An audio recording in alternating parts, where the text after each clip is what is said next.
सुप्रभात सभी को। हम कक्षा 5वीं के बच्चे आज के नाटक प्रस्तुत करने जा रहे हैं। आज के नाटक का नाम है नायक की कुर्सी। मैं इस कहानी के नायक। मैं इस कहानी में टीले वाला राजा।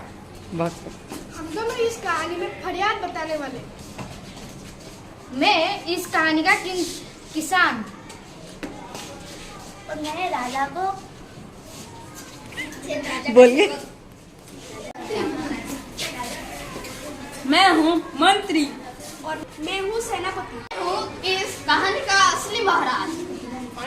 मैं हूँ इस कहानी का दूसरा किसान। मैं हूँ इस कहानी की पहली मूर्ति। मैं हूँ इस कहानी की दूसरी मूर्ति। मैं हूँ इस कहानी की तीसरी मूर्ति। मैं हूँ इस कहानी की चौथी मूर्ति। सभी को हम कक्षा 5वीं के बच्चे आज के नाटक प्रस्तुत करने जा रहे हैं। आज का नाटक का शीर्षक है नायक की कुर्सी। उज्जैन की प्राचीन और ऐतिहासिक नगरी में एक लंबा चौड़ा मैदान था। यहाँ वहाँ टीले पड़े थे और बच्चे खेल रहे थे। एक दृश्य। महाराज, कल इसमें मैंने सारे आम के पेड़ काट लिए। नहीं महाराज, ये झूठ बोल रहे हैं। क्या तुम्हारे पास कोई गवाह है? हाँ महाराज। नमस्ते महाराज, मैंने कल देखा था सुगत ने कल रात में सत्यजीत के सारे आम के पेड़ काट कर बेच दिए। नहीं महाराज, ये झूठ बोल रहे हैं। क्या तुम्हारे पास कोई गवाह है? हाँ महाराज। नमस्ते महाराज जी, कल तो सुगत घर में सो रहे थे।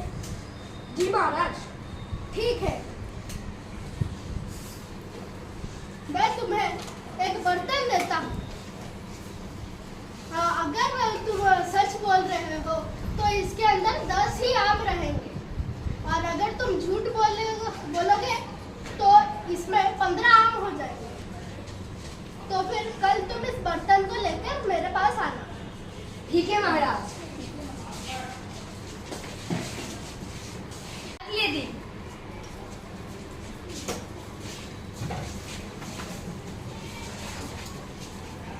नमस्ते महाराज।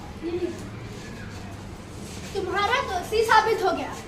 इसी ने ही तुम्हारी चोरी की है, क्योंकि मैंने पहले से ही इसमें 15 आम डाल दिए थे, और इसने रात के 12 बजे के बाद देखा कि इसमें 15 आम हो चुके हैं, तो इसने 5 आम निकाल दिए। इसीलिए तुम्हारा दोषी साबित हो चुका है। सेनापति, इसे कारावास में डाल दो। धन्यवाद महाराज। महाराज की जय हो, महाराज की जय हो, महाराज की जय हो। बच्चों को यह खेल पसंद आया और यह खेल रोज खेलने लगे। नमस्ते महाराज, हम दोनों के जमीन में एक बड़ा सा कुआं है। मैं बोल रहा हूँ वो कुआं मेरा है, अनुज बोल रहा है वो कुआं उसका है। आप ही बताइए वो कुआं किसका है? तो वो कुआं तुम अपने तरफ ले सकते हो? नहीं महाराज जी। तो तुम वो पानी अपने तरफ ले सकते हो? नहीं महाराज जी। तो वो तो नहीं कर सकते, तो फिर तुम दोनों मिलजुल के उसको इस्तेमाल करो। धन्यवाद महाराज। महाराज की जय हो, महाराज की जय हो। इस तरह सभी उस टीले वाले लड़के के फैसले से खुश हो जाते हैं, परंतु यह बात वहां का राजा चुपचाप देख रहा होता है। तो देखिए आगे क्या होता है। इतने छोटे उम्र में इतनी ज्यादा बुद्धि का होना आश्चर्य की बात है। लेकिन महाराज, ये तो रोज वाला लड़का नहीं है, ये कोई और है। वो तो बीमार हो गया है। लगता है इस कुर्सी में ही कोई चमत्कार है।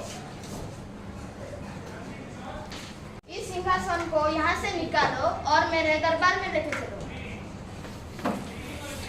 राजा ने देखा कि जब वह लड़का इतने अच्छे से न्याय कर रहा था, तो राजा ने सोचा कि अवश्य ही इस सिंहासन में, इस कुर्सी में ही कुछ जादू है। तो जैसे ही राजा बैठने जाता है तो क्या होता है, वो आगे का दृश्य आप देखिए।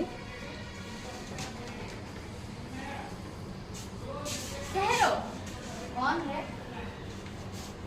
ठहरो।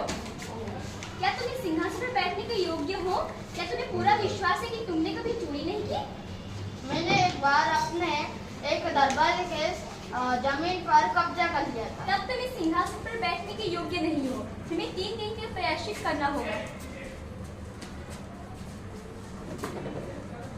3 दिन का प्रायश्चित करने के बाद राजा फिर से सिंहासन पर बैठने के लिए आते हैं।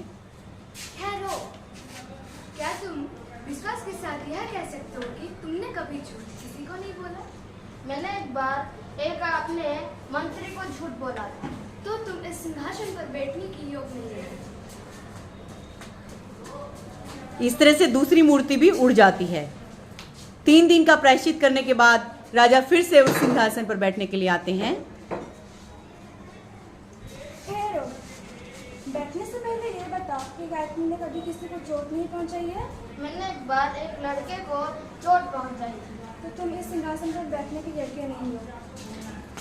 ऐसा कहकर तीसरी मूर्ति भी उड़ जाती है। राजा 3 दिन का प्रायश्चित करने के बाद फिर से उस कुर्सी पर बैठने के लिए आते हैं। ठहरो, जो लड़के इस सिंहासन पर बैठते थे वह बहुत भोले भाले थे। उनके मन में कलुष नहीं था। अगर तुमको विश्वास है कि तुम इस पर योग्य हो तो तुम इस सिंहासन पर बैठ सकते हो।